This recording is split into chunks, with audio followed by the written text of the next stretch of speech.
తాకట్లో ఉన్న మీ బంగారాన్ని విడిపించి ఆ రోజు ఆన్లైన్ రేటుకి కొంటాం. Sharma gold company. వాగర్థావివ సంపృక్తౌ వాగర్థ ప్రతిపత్తయే జగతః పితరౌ వందే పార్వతీ పరమేశ్వరౌ. సదాశివ సమారంభాం శంకరాచార్య మధ్యమాం అస్మదాచార్య పర్యంతం వందే గురు పరంపరాం. ఆదిత్యాయ చ సోమాయ మంగళాయ బుధాయ చ గురు శుక్ర శనిభ్యశ్చ రాహవే కేతవే నమః. శృంగేరి జగద్గురు పీఠాధిపతులకి కంచి పీఠాధిపతులకి నమస్కారములు తెలియచేసుకుంటూ కార్యక్రమాన్ని ప్రారంభిద్దాం. ఇక గమనించుకున్నట్లయితే మార్చి 7వ తారీఖు నుంచి 15వ తారీఖు వరకు 12 రాశుల్లో జన్మించినటువంటి వారికి ఏ విధంగా ఉండబోతుందో తెలుసుకునే ముందు గ్రహ సంచారం తెలుసుకుందాం. వృషభ రాశిలో గురువు, మిథున రాశిలో కుజుడు స్తంభించి ఉండడం, అలాగే కన్యా రాశిలో కేతువు, కుంభరాశిలో రవి శని యొక్క సంచారము, మీన రాశిలో శుక్రుడు బుధుడు రాహు యొక్క సంచారం. ఇక 12 రాశుల్లో జన్మించినటువంటి వారికి ఒక్కొక్కరికి ఒక్కొక్క రాశిలో జన్మించినటువంటి వారికి ఏ విధంగా ఉండబోతుందో తెలుసుకునే ప్రయత్నం చేద్దాం.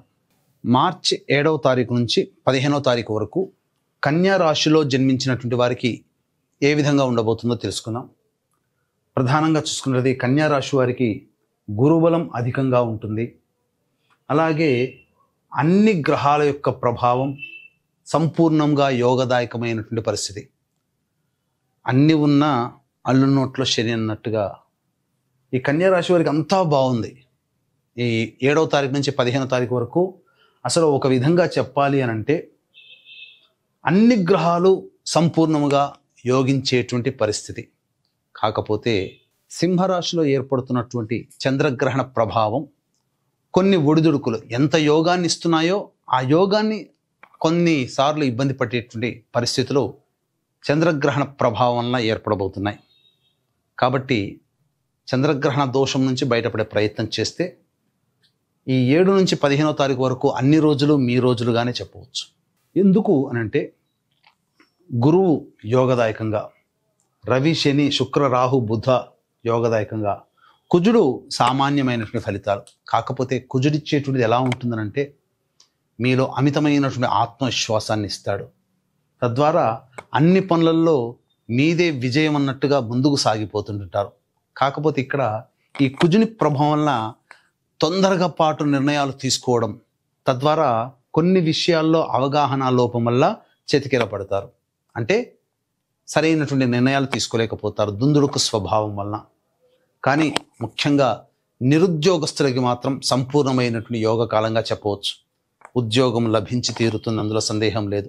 వేరే సంస్థలలో ఉద్యోగం కోసం ప్రయత్నం చేసేటువంటి వాళ్ళకి ఇది చాలా అనుకూలమైనటువంటి సమయంగా చెప్పవచ్చు. 7 నుంచి 15వ తారీఖు వరకు ప్రయత్నాలు ప్రారంభించండి, మంచి ఫలితాలు పొందుతారు. ఇక ప్రభుత్వ పరముగా పనిచేసేటువంటి వాళ్ళు, ప్రైవేట్ పరంగా ఉన్నటువంటి వాళ్ళకి ప్రమోషన్స్తో కూడుకున్నటువంటి బదిలీలు కానీ, ప్రమోషన్ సంబంధించినటువంటి విషయాల్లో మీరు లిస్ట్లో ఉంటారని చెప్పవచ్చు. మీరు ఊహించకపోవచ్చు ప్రమోషన్ వస్తుందా, కానీ మీకు సంబంధించినటువంటిది జీవితంలో మంచి జరిగేటువంటి అవకాశం 7వ తారీఖు నుంచి 15వ తారీఖు వరకు ఉద్యోగస్తులకు ఉంటుందని చెప్పవచ్చు.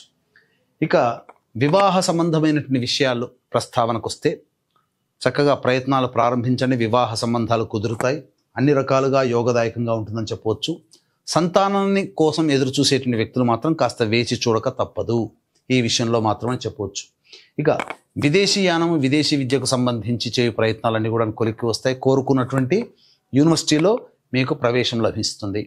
ఏ రంగంలో ఉన్నటువంటి వాళ్ళకి బాగుంటుంది అని అంటే అన్ని రంగాలలో ఉన్నటువంటి వాళ్ళకి ఈ వృత్తి ఆ వృత్తి, ఈ వ్యాపారం ఆ వ్యాపారము, ఈ కులము ఆ కుల వృత్తి అని కాదు.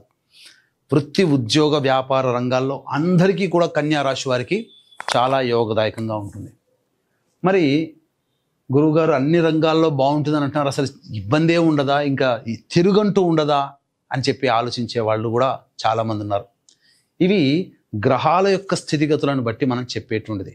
అయితే రోజువారీ దైనందిన జీవితంలో కొంత మార్పులు అనేటువంటివి తప్పవు. కాబట్టి రోజువారీ జీవితంలో ఏ విధంగా ఉంటుందో మనం తెలుసుకునే ప్రయత్నం చేద్దాం. అన్నిటికంటే ముఖ్యంగా గ్రహణ ప్రభావం కొంత ఇబ్బందికర పరిస్థితులని చెప్పవచ్చు.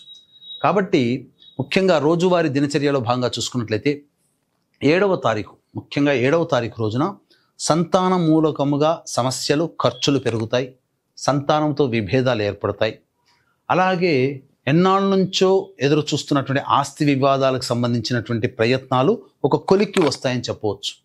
న్యాయ సంబంధమైనటువంటి విషయాల్లో మీకు అనుకూలంగా వచ్చే అవకాశాలు ఎక్కువగా ఉన్నాయి.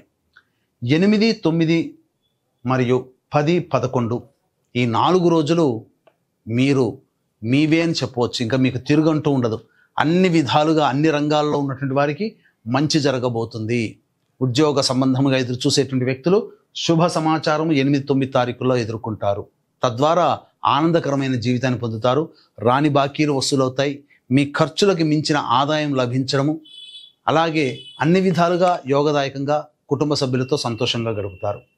అయితే 12, 13, 14 ఈ 3 రోజులు ఒక రోజు కంటే ఇంకొక రోజు ఎక్కువగా బాధిస్తుండడం అలా ఉంటుంది.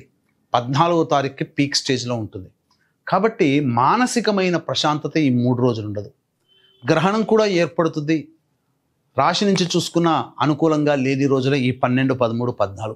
కాబట్టి ఖర్చులు ఏవైనా ముందుగానే ప్లాన్ చేసుకుంటే ఆ ఖర్చుల శాతాన్ని తగ్గించుకునే ప్రయత్నం చేయండి, లేదా ఆ ఖర్చుల్ని వాయిదా వేసుకునే ప్రయత్నం చేయండి. చాలా మటుకు సేఫ్ అవుతారు. ఎందుకంటే అన్ఎక్స్పెక్టెడ్ ఎక్స్పెన్సెస్ అనేటువంటివి 12, 13, 14 తారీఖుల్లో ఏర్పడబోతున్నాయి. అన్నిటికంటే ఇంకా ప్రధానంగా మానసికమైనటువంటి ప్రశాంతత లోపించడం, ఒక జిగ్జాగ్ లాగా ఉండడం, ఏ పని చేయాలన్నా ఆసక్తి లేకపోవడం అనేటువంటిది కన్యా రాశి వారికి ఏర్పడబోతుంది. కాబట్టి జీవితంలో పైకొచ్చేటువంటి ఎటువంటి నిర్ణయాలు తీసుకోకపోవడమే చాలా మేలనే విషయాన్ని గమనించుకోవాలి. ఇక 15వ తారీఖు మాత్రం గత 3 రోజులుగా ఇబ్బంది పడుతున్నట్టుగా 11, 12, 13, 14 తారీఖుల్లో ఈ 3 రోజుల్లో పడినటువంటి ఇబ్బందులకి కొంత రిలీఫ్ అనేటువంటిది ఏర్పడుతుంది. పెండింగ్లో ఉన్నటువంటి పనులని, అనగా ఈ 3 రోజుల్లో చేయలేనటువంటి పనులని 15వ తారీఖు రోజున మీరు చేయబోతున్నారు. సంతోషముగా మీ కుటుంబ సభ్యులతో గడుపుతారు. విందులు వినోదాల్లో మీ యొక్క ఆనందంతో మీ యొక్క కుటుంబ సభ్యులతో ఉంటారని చెప్పవచ్చు. ఇక గమనించుకున్నట్లయితే ఏ తర్వాత చెప్పుకొచ్చినది ఏమిటంటే, ఈ యొక్క చంద్రగ్రహణ ప్రభావము కొంత ఇబ్బందికరంగా ఉన్నప్పటికీ అన్ని యోగాలు గ్రహాలు అనుకూలంగా ఉన్నాయి. కాబట్టి ఆత్మవిశ్వాసంతో ముందడుగు వేసే ప్రయత్నం చేయండి. అన్ని రకాలుగా బాగుంటుంది, అందులో సందేహమే లేదు. అన్ని వృత్తి ఉద్యోగ వ్యాపారాల్లో కన్యా రాశి వారికి అద్భుతంగా ఉంటుందని చెప్పడంలో ఏమాత్రం సందేహం లేదు. అయితే ఇంతకుముందు చెప్పుకున్నట్టుగా ఈ చంద్రగ్రహణం అనేటువంటిది ప్రధానంగా సింహరాశిలో ఏర్పడుతుంది. America, Mexico, Canada, Australia, New Zealand, Japan వంటి దేశాల్లో ఉన్నటువంటి వాళ్ళకి ఎక్కువగా కనబడుతుంది. కాబట్టి మన భారతదేశంలో గ్రహణం కనబడదు. కనబడనటువంటి గ్రహణానికి నియమాలు పాటించాల్సిన అవసరం లేదు, అంటే పట్టు విడుపు నియమాలు.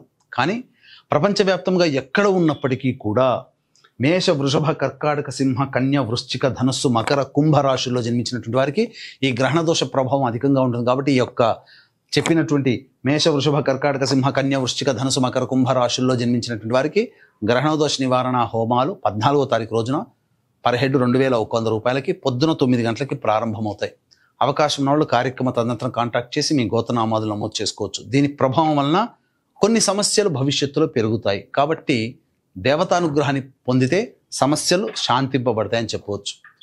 అయితే ఈ యొక్క కన్యా రాశిలో జన్మించినటువంటి వారికి ఈ యొక్క సమస్యలు, రోజువారీ దైనందిన జీవితంలో వచ్చేటువంటి సమస్యల పరిష్కారం కోసం ప్రధానంగా ప్రతిరోజు దుర్గా అష్టోత్తరము, సర్వదేవకృత లక్ష్మీ స్తోత్ర పారాయణం రోజుకి 3 సార్లు పఠించడం, తద్వారా శుభ ఫలితాలు పొందుతారని చెప్పవచ్చు. ఇప్పుడు చెప్పినటువంటి సమస్యల కంటే ఇంకా విభిన్నంగా మీ యొక్క జీవితం ఉందంటే జన్మజాతకంలో నడుస్తున్నటువంటి గ్రహ దశాంతర దశల యొక్క ప్రభావాలు. కావున దగ్గరలోని మంచి ఉపాసనా పరులైనటువంటి జ్యోతిష్యులను సంప్రదించి వారి సలహాలు సూచనలు కనుక పాటించినట్లయితే మరింత మెరుగైనటువంటి జీవితాన్ని పొందుతారని చెప్పడంలో ఏమాత్రం సందేహం లేదు. సర్వం శ్రీ ఉమామహేశ్వర పరబ్రహ్మార్పణమస్తు.